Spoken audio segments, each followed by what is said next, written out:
Амрын гэрээ үзэгчдээ цагдаагийн байгууллага алба хаагчдын үйл ажиллагаа, гэмтрэг зөрчлөөс урьдчилан сэргийлэх чиглэлээр мэдээллийг бэлтгэн хүргэдэг Амрын гэрээ нэвтрүүлгийн ээлжид шинэ дугаар эхлэхэд бэлэн боллоо.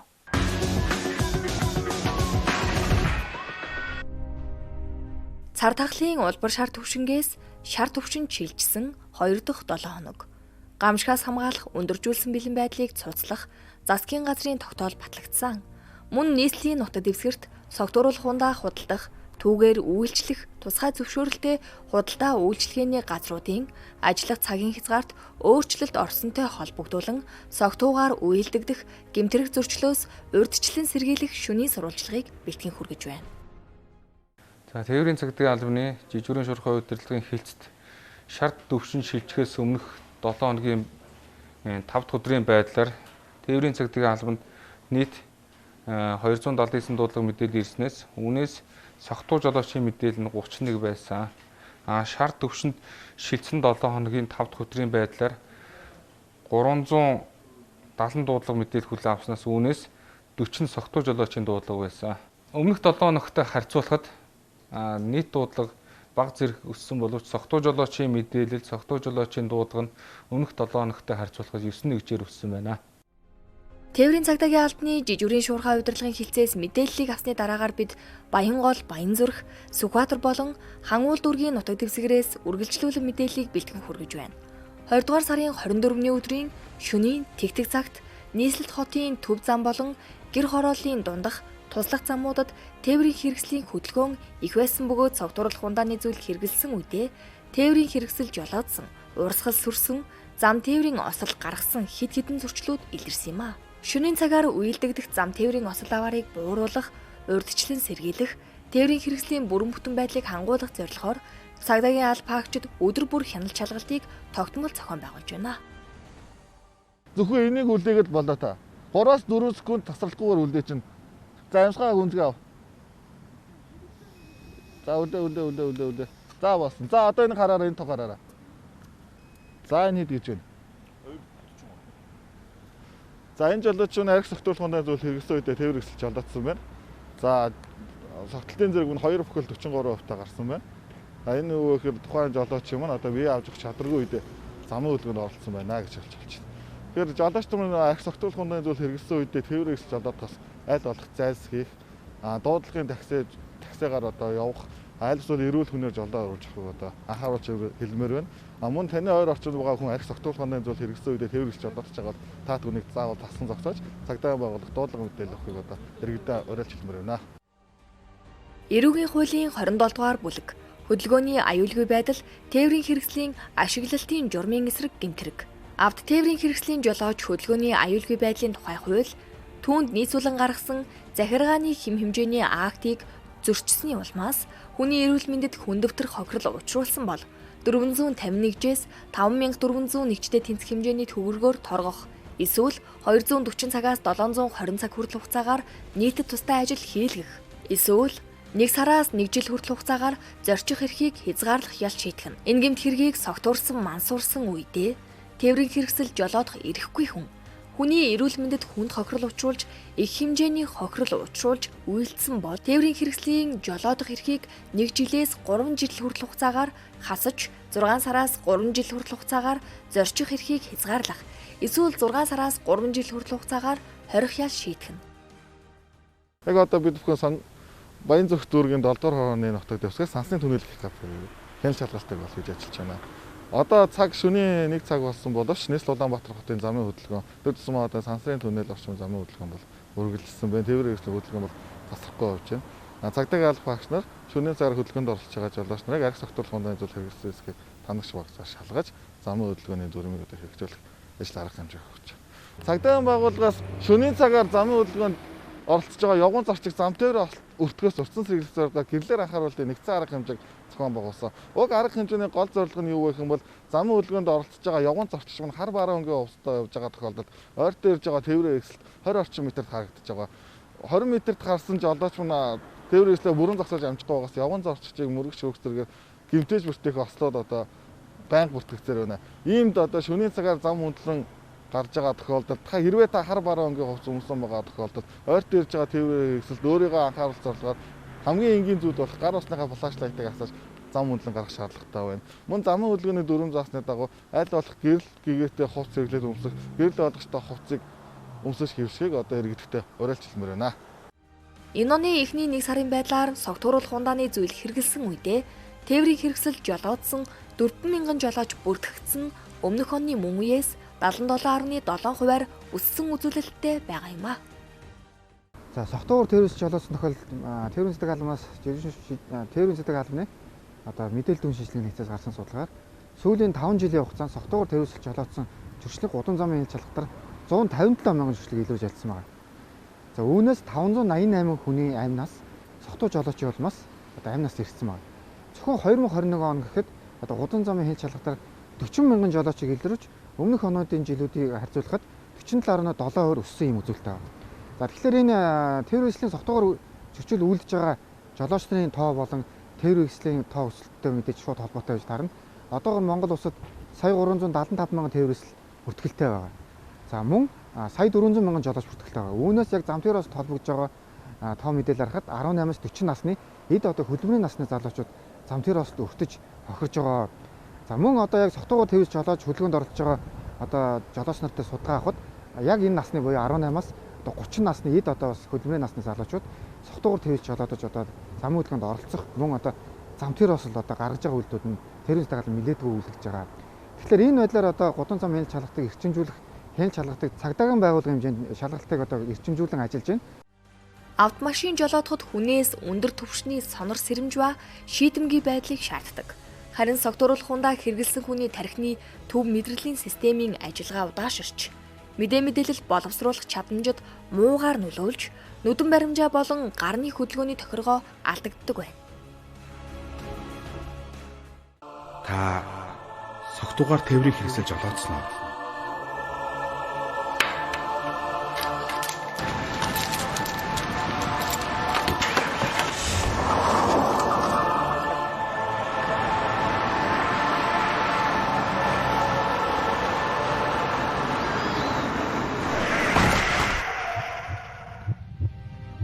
Та ээжигээ хүлээж байгаа ангаахаа шивэрсийг үлчрүүлвэл яах вэ? Та үлгийтэй үрдээ хизээж очиж чадахгүй бол яах вэ? Та ихийн хүлээсэн сэтгэлийг үрд ганцаардуулвал яах вэ?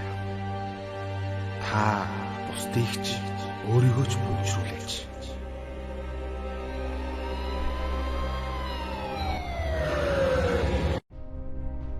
Коронавирус цар тахлаас шалтгаалan цэцэрлэг сургуулийн үйл ажиллагаа танхим болон цахим хосолсон хэлбэрээр явагдаж байсан бол бүтэн 2 жилийн дараа 100% танхимаар хичээллэх шийдвэр гарсан. Холбогдох байгууллагууд хамтран бэлтгэлээ бүрэн хангаснаар 2 дугаар сарын 14-ний өдрөөс эхлэн хичээл сургалтын үйл ажиллагаа эхэлсэн. Үүнтэй холбоотойгоор бага насны хүүхдүүд ахуйн осолд өртөх, зам тээврийн осолд орсон хүүхдийн тоо хичээл эхэлсэн 7 хоногт 5 бүртгэгдсэн бөгөөд үүнээс 3 нь 10 хүртэлх насны хүүхдүүд харгалзах хүнгүйгээр зам хүндлэн гарч байгаад бэртэж гэмтжээ. Найзтайгаа тоглож явжсэн чинь яг зогсоолоор жоохон нойрмог алхаж исэн чинь араас маш ирж мөрөгчөө цухтаацсан. Одоо хүүхдүүд ингээд зам хүндлэн гарч яхад ч юм уу те байрны голдох зам мамд ер нь болгоомжтой зорчоосаа ер нь тэг хүүхдүүд зам гарах гэж явж жолооч нар зогсоод өгдөг бол шар төвсөндөө шилжсэнтэй холбоотойгоор манай үндэсний төвөрийг өөрчлүүлж байгаа иргэдийн тоо бол харьцангуй их нэмэгдсэн. Арх согтууруулахундаа хэрэгэлсэн иргэд болохоор одоо 12-оос 4 цагийн цагийг шөнийн 12-оос 4 цагаар маш ихээр ирэх болсон. Ер нь бол нэг дахин нэмэгдсэн согтуугаар өөрчлүүлэх иргэд. Иргэд та бүхэн архины хор уршгийн талаар ухамсарлах, альва тэмдэглэлт баяраар архитан согтуурах бус, амарч зугаалах, явган аялах зэргээр чөлөөт цагаа зөв боловсон өнгөрөөх эерэг нөлөөллүүдийг нийгэмд дэлгэрүүлэх нь чухал юм. Зам тээврийн осол хэрэгээс урьдчилан сэргийлж, жолооч та хороолол дунд сургууль цэцэрлэг тоглоомын талбай ойр орчим гарц дээр хурдаа сааруулах, явган зорчигч хүүхдэд зам тавьж өгөх, эцэг эхчүүд хүүхдээ явганаар аюулгүй зорчих зан үйлд сургах, бага насны хүүхдийг хараа хяналтгүй явуулахгүй байх. Жолооч та ядарсан үедээ жолооны ард суухгүй байх. Жолоо барьж байхдаа гар утсаа оролдохгүй байхыг цагдаагийн байгууллагаас анхааруулж байна.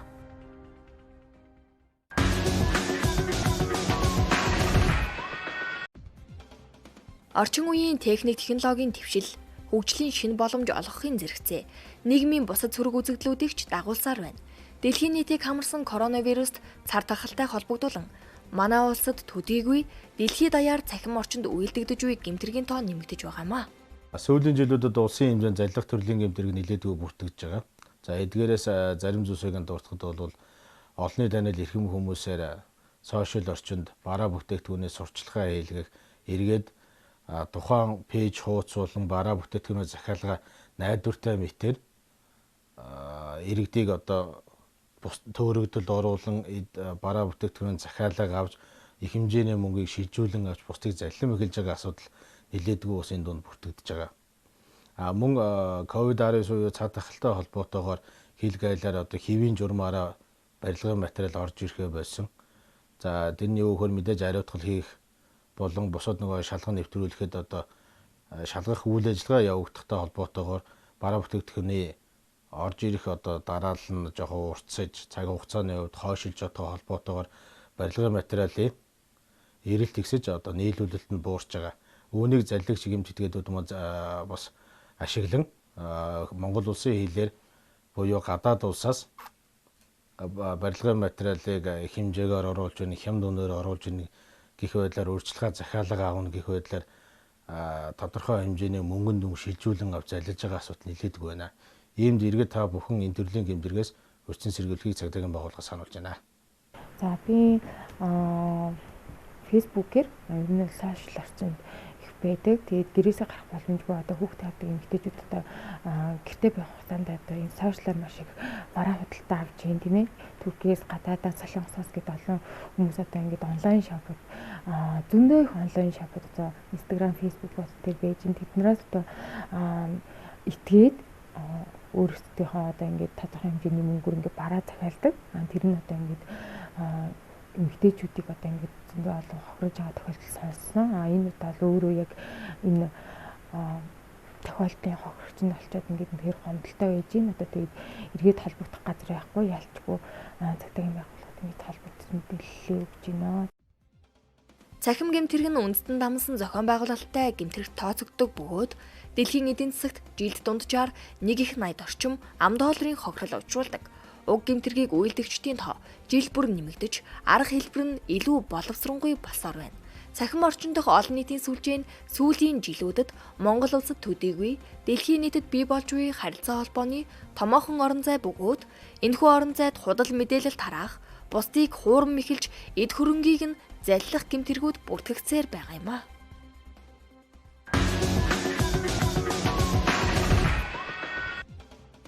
Энэ сарын 21-ний өдөр Сүхбаатар дүүргийн нутаг дэвсгэрт үйл ажиллагаа явуулдаг нэгэн арилжааны банкны салбараас хуурамч мөнгөн тэмдэгт илэрлээ гэсэн мэдээлэл тус дүүрэгдэх цагдаагийн газрын 1-р хэлтэст иржээ. Энэ сарын 21-ний өдөр Сүхбаатар дүүрэгдэх цагдаагийн газрын 1-р хэлтсийн жижүүрийн утсанд хуурамч мөнгөнд тэмдэгт илэрлээ гэсэн дуудлага мэдээлэл ирсэн. Дуудлага мэдээллийн дагуу шалгалтын ажиллагаа явуулгаад хариуцсан нутаг дэвсгэрт үйл ажиллагаа явуулдаг нэгэн байгууллагын ажилтан өдрийн орлогын мөнгө банкны тушаах хавцанд хуурамч 20,000 төгрөгийн дэвсгэрт илэрсэн байна. Ийм нэргэд та бүхэн бэлэн мөнгөөр төлбөр тооцоо хийж байгаа тохиолдолд мөнгөн тэмдэгтийн хамгаалтын таних тэмдгийг сайтар нэгтэлж хуурамч мөнгөн тэмдэгт байж болзошгүй тохиолдолд цагдаагийн байгууллагт мэдээлнэ.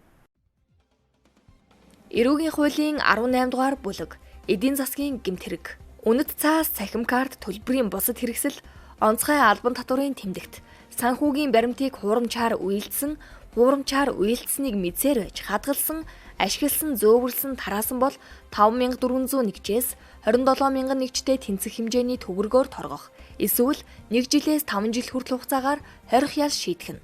Монгол улсад төлбөр тооцооны хэрэгсэл болгон ашиглаж байгаа үндэсний гадаад улсын мөнгөн тэмдэгтийг хуурамчаар үйлдсэнийг мэдсээр байж ашигласан, хадгалсан, зөөвөрлсөн, тараасан бол 2 жилээс 8 жил хүртэл хугацаагаар хорих ял шийдэх нь.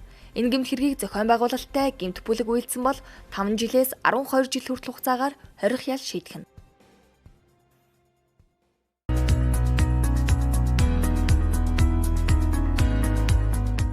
Амрын гэрээ үзэгчдээ ярилцах цаг боломжийн энэ удаагийн дугаард Тээврийн цагдаагийн албаны урьдчилан сэргийлэх хэлтсийн ахлах зохицуулагч цагдаагийн хошууч Ариун Гэрэл зам Тээврийн осол хүүхдийн аюулгүй байдлын талаар ярилцахаар хүрэлцэн ирсэн байна. Таны энэ өдрийн амрыг ирээ.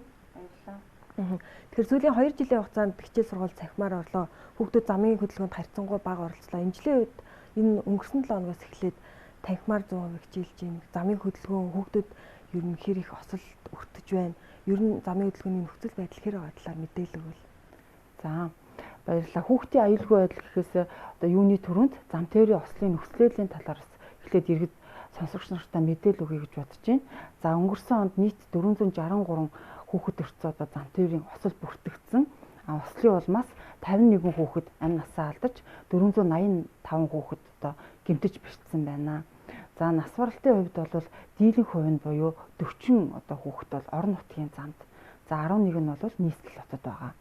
За одоо хүүхэд өртсөн зам тээврийн осол хэргийн одоо шалтгаан нөхцөлийг судлаад үзэхэд ерөнхийдөө нийслэлийн хэмжээнд бол дийлэнх хувь нь буюу 170 хүүхэд маань бол явган зорчигч хэлбэрээр замын хөдөлгөөнд оролцож байхдаа зам тээврийн осолд өртөж гэмтсэн байгаа. За харин орон нутгийн хувьд бол тээврийн эрсдэлд одоо зорчин явж байгаа буюу тээврийн эрсдлээр одоо хөдөлгөөнд оролцож байхдаа зам тээврийн осолд одоо өртсөн дийлэнх нь одоо эзэлж байгаа.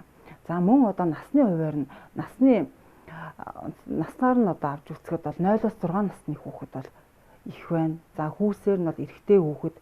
За цагаар нь одоо авч үзэх юм бол хамгийн их одоо хүүхдийн хичээл сургууль тий хөдөлгөөн ихсдэг цаг буюу 14-өөс 15 цаг. За орооны 17-оос 18 цагийн хооронд бол хамгийн хүүхдүүд одоо зам тээврийн осолд өртөж гэмтсэн гэсэн судалгаа байна. За мөн одоо сараар нь авч үзэх юм бол зуны одоо уран дулаан дэлгэр цаг буюу 6-7-8 сард. Энэ нь одоо юутай холбоотой гэхээр эцэг эхийн хараа ангилт сулардаг, хүүхдүүд манд гадаа одоо тоглодог. За нөгөө талаар одоо гэр бүлэрээ аймагаас аймаг руу орон нутгийн замд маш их одоо хөдөлгөөн нэмэгддэг. Одоо амралт зугаалгаар явдаг, аялал зугаалгаар явдаг. Энэ саруудад бол бас хүүхэд осол хэрэгт одоо өртөх тохиолдлууд нь бусад саруудаас одоо дийлэнх хувьд нь байгаамаа. Ер нь бол 20-21 онод бол ихэнх одоо хичээл цэцэрлэгийн үйл ажиллагаа бол зогсож танхимын цахимаар бол үйл ажиллагаа маань явсан байгаа. За энэ оны 2 сарын 14-өөс бол цэцэрлэг сургуулийн үйл ажиллагаа маань 100% танхимд шилжсэн. За энэс одоо үүнтэй холбогдуулан ялангуяа нийслэл хотын маань хэмжээнд тээврийн эрсдэл болон явганы хөдөлгөөн маш одоо эрчим нэмэгдсэн, хөдөлгөөн нэмэгдсэн. За яг 14-өөс хойш бол нийт одоо 5 хүүхэд зам тээврийн осолд өртөж гэмтсэн байгаа. За үүний одоо 3 нь 10 хүртэлх насны хүүхэд мөн одоо эцэг ихгүй ганцаараа явнаар хөдөлгөөнд оролцож байхдаа зам тээврийн осолд өртсөн байна.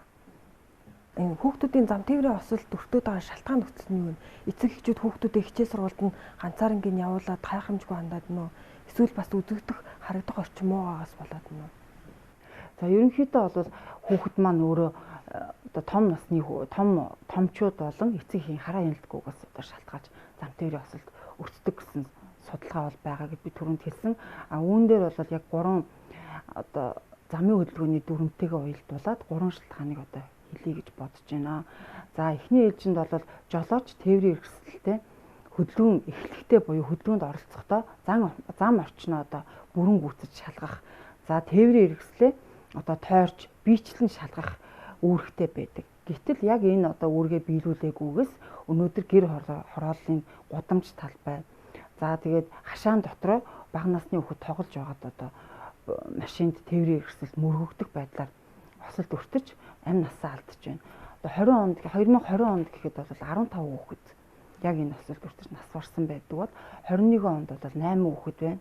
За энэ оны эхний 1 сарын байдлаар бол мөн бас 2 хүүхэд хашаан дотроо тоглож байгаад одоо тээврийн эрсдэлд мөргөгдөж амь насаа хөрсөн байгаа. Энэ маань ерөөсөө эцэг эхийн хараа хяналт байхгүй нөгөө жолооч маань замын хөдөлгөөний дүрмээ биелүүлдэггүйс одоо шалтгаалсан байна.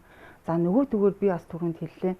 Нийслэлийн хэмжээнд ихэнх нь одоо 170 хүүхэд явнаар одоо зорчиж байгаад зам тээврийн осолд өртөж гэмтсэн байна. Өртөж хохирсон байна. Энэ маань ерөөсөө 10 хүртэлх насны хүүхэд эцэг их харгалзан дэмжигчтэй том асран хамгаалагчгүйгээр замын хөдөлгөөнд оролцохгүй гэсэн бас дүрмийн заалт маань хэрэгжихгүй байгаа гэсэн. Нөгөө төгөөр жолооч одоо замын хөдөлгөөн зам хөндлөн гарч байгаа иргэнд одоо хурдаа хасаж бүрэн зогсож одоо зам хөндлөн гаргана гэсэн бас заалт байгаа. Энийг бас дүрмээ баримтлахгүй байна. 10 хүртэлх насны хүүхдээ зам хөндлөн гарахдаа эцэг эхчүүд маань аль болохоор биенээсээ салахгүй хөтөлж гаргана гэсэн заалт байгаа. Энийг бас мөн хэрэгжүүлэхгүй байдгаас одоо энэ маань эцэг эхийн одоо томчуудын 100% одоо буруутаагаас энэ носол хэрэг маань бас үлдэгдээд өсөх шалтгаан болж байна. За мөн одоо орон нутгийн замд тээврийн өрсөлд зорчигч байдлаар хүүхдүүд маань зорчин явж байгаад зам тээврийн осолд өртөж хорох тохиолдол байгаа. Энэ маань ерөөсөө л нөгөө жолоочийн хариуцлагагүй эцэг эхийн хариуцлагагүй үйлдэлс болж байна. За замын үлдгэний дүрмд бол ганцхан тохиолдолд одоо хүүхдээ үр дээрээ аваад арын суудалд одоо зорчхыг зөвшөөрсөн байдаг. Энэ нь бол таксийн зориултын такси үйлчилгээнд явдаг тээврийн өрсөлд. Бусад одоо амины машин, хувийн машинаараа тээврийн өрсөлд зорчгоо тохиолдолд бол заавал хүүхдийн биеийн хэмжээ өндрөөс шалтгаалаад нэмэгдэл суудалд суулгаж арын одоо суудал дээр суулгах мөн одоо хамгаалах бүсийг бүслүүлэх одоо хэвшүүлэх одоо ёстой байдаг. Гэтэл эдгээр маань одоо хэвшээгүйгээс зам тээврийн осолд маш их өртөж байна. Ялангуяа орон нутгийн замд одоо ээж нь, аав нь, ах нь, эх чинь урдаа хүүхдээ өвөр дээрээ суулгаад тээвэрлээд идэг. Энэ маань өөрөө ямар нэгэн байдлаар өөрөөсөө шалтгааллахгүй болон бусад жолооч нараас шалтгааллах зам тээврийн осолд өртлөө гэхэд урагшаа одоо шил рүүгээ зохигддог, улмаар шил нь хагарч одоо цонхоор гарч хидэгддэг. Ингээд одоо амь насанд нь аюултай одоо нөхцөл одоо эрсдэл үүсэж байгаамаа.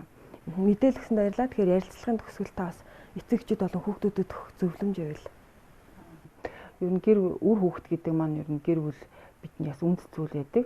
Тиймээс бас эцэг эхчүүд, томчууд маань үр хүүхдэд анхаарлаа сайн хандуулах хэрэгтэй байна. За нөгөө талаар бас эцэг эхчүүд маань хүүхдүүдтэй зам хөндлөн гарахт нь одоо гэрлэн тохиогоор гарчээ. За гарцтай гарамтаа уулзураар гарчээ гэж бол ер нь бол захид зөвлөдөг байгаа. За нөгөө талаар өнөөдөр миний хүү одоо зам тээврийн осолд өртлөө гэхэд яг хаашаа дуудлага мэдээлэл өгөх ёстой, ямар одоо арга хэмжээ авах ёстой гэдэг талаар бас анхан шатны мэдээллийг өгж байгаасаа гэж бас хэлмээр байна. Учир нь юу гэхээр бас одоо цагдаагийн байгууллагт мөн одоо 18 цагаас юм орой 20 цагаас хойш маш бас эцэг эхчүүд манд үр хүүхдүүдэд дагуулж ирдэг. Тэр нь юу вэ гэхээр өдөр одоо 9 цагт, 8 цагт 1-2 цагийн үед манай хүүхд тэнд явж хаад зам тээврийн осолд өртсөн байна. Машинд мөргүүлсэн байна. Тухайн үед хэлээгүй ингээ яваад өгсөн байна гэдэг байдлаар. Энэ нь одоо нэг талаас бол цагдаагийн байгууллагт мөн бас хэргийг шуурхаа олж илрүүлэх, тогтоох хугацаа алдахад бас их нөлөөлдөг. Нөгөө талаар тухайн хүүхд маань тухайн үед одоо мөргүүлсэн үедээ цагдаагийн байгууллага болон эцэг эхч томчууд хэлхээс айд сандардаг. Тэгээ тухайн үед одоо биед нь илт одоо гэмт шарах байхгүй бол гүүгээ явцдаг, зочролд ордог. Эргээд одоо ороо гэртээ ирэхдээ одоо мэдээж ямар нэгэн шалбархаа ойлгоод эцэг их нь одоо асууж тодруулдаг. Энэ үед одоо хилдэг. Ийм байдлаас цагдаагийн байгууллага тухайн үед үнэн зөв мэдээллийг бас бүрэн гүйцэд өгөөгүйгээс хэрэг одоо ослыг, шалтгаан нөхцөлийг бас судалгаад одоо хугацаа их алддаг. Иймээс бас эцэг эхчүүдэд зөвлөж итгэхэд энэ талаар бас мэдээллийг ялангуяа бас багш сургууль хүмүүжүүлэгчид нь бас сурагчтай хэлээсэй гэж зөвлөмөр байна. За ярилцсанд баярлалаа. Ярилцах цаг болонгийн энэ удаагийн дугаар Тээврийн цагдаагийн албаны урьдчилан сэргийлэх хэлтсийн ахлах зохицуулагч цагдаагийн хошууч Ариун Гэрэл оролцлоо.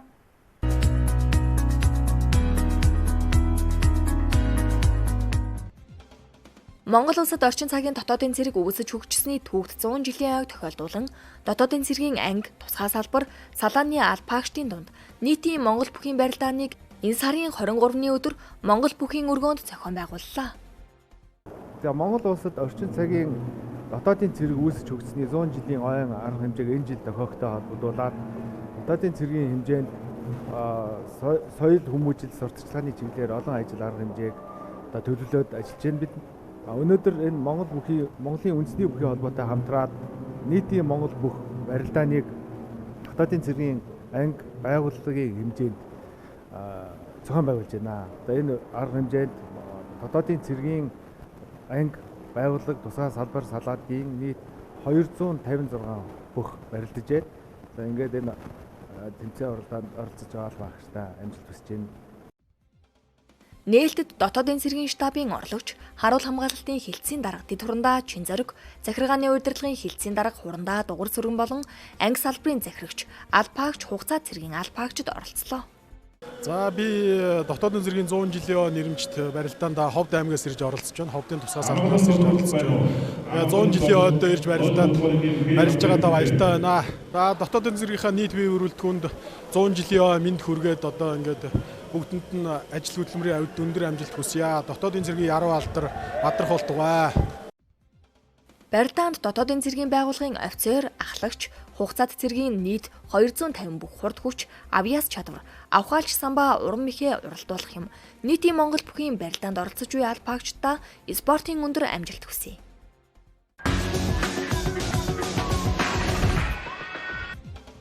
Монгол улсад орчин цагийн дотоодын цэрэг үүсэж хөгжсөний 100 жилийн цагдаагийн ерөнхий газрын даргын спортын уралдаан зохион байгуулах тухай тушаалын хэрэгжилтийг хангах, цагдаа дотоодын цэргийн байгууллагын албаагчдын бие бэлтрийн бэлтгэлжилтийг хангуулах, спортын цогцлбор тэмцээний нээлтийг дартсын тэмцээнээр энэ сарын 23-24-ний өдөр хүч спорт хорооны заалан зохион байгууллаа.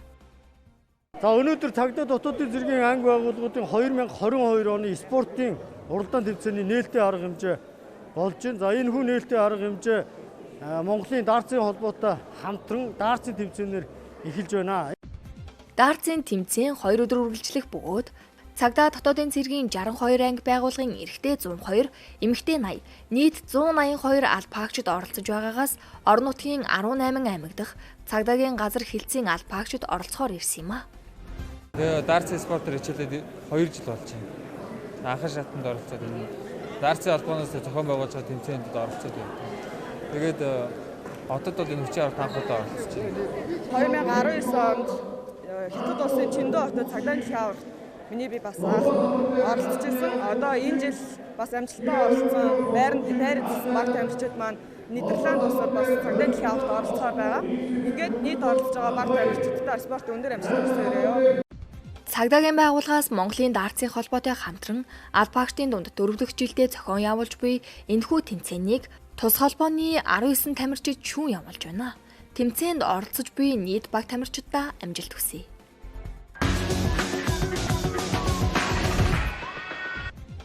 Мөрдөн шалгах ажиллагааны чанарыг дээшлүүлэх, албаагчдын ажлын ачааллыг бууруулах, хэргийн шийдвэрлэлтийг нэмэгдүүлэх, албаагчдын гаргаж байгаа зөрчил, дутагдлыг арилгах, арга замыг тодорхойлох, хамтын ажиллагааг сайжруулах зорилгоор нийслэлийн прокурорын газар Мөрдөн байцаах алба хамтарсан зөвлөгөөнийг энэ сарын 23-ны өдөр зохион байгууллаа. Энэхүү зөвлөгөөнд нийслэлийн прокурорын газар, Мөрдөн байцаах алба, экологийн цагдаагийн алба, Харт тамхитай тэмцэх газар, нийслэлийн цагдаагийн удирдах газрын мөрдөн шалгах эрх бүхий 100 гаруй албаагч хамрагдсан юм а.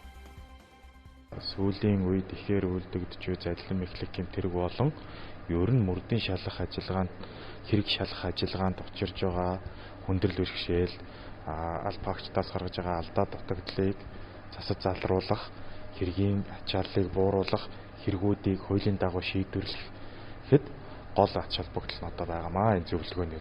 Зөвлөгөөнөөр 2021 оны мөрдөн шалгах ажлын үр дүн, прокурорын шаардлага арга хэмжээ, тооцоолох албан бичиг заагдсан зөрчилд дүн шинжилгээ хийсэн талаар мөрдөн шалгах ажиллагааны чанар үр дүн мөрдөгч нарын гаргаж буй нийтлэг алдаа, зөрчил, цаашид анхаарах асуудлын талаар 2021 онд прокурорын байгууллагатай хэрхэн хамтран ажилласан, хэргийн шийдвэрлэлтийг нэмэгдүүлэхээр авч хэрэгжүүлсэн ажлын талаар хэргийн шийдвэрлэлтийг ахиулахад тулгамдж буй хүндрэл бэрхшээл, цаашид хэрэгжүүлэх ажлын талаар тус мэдээлэл солилцсон юм а.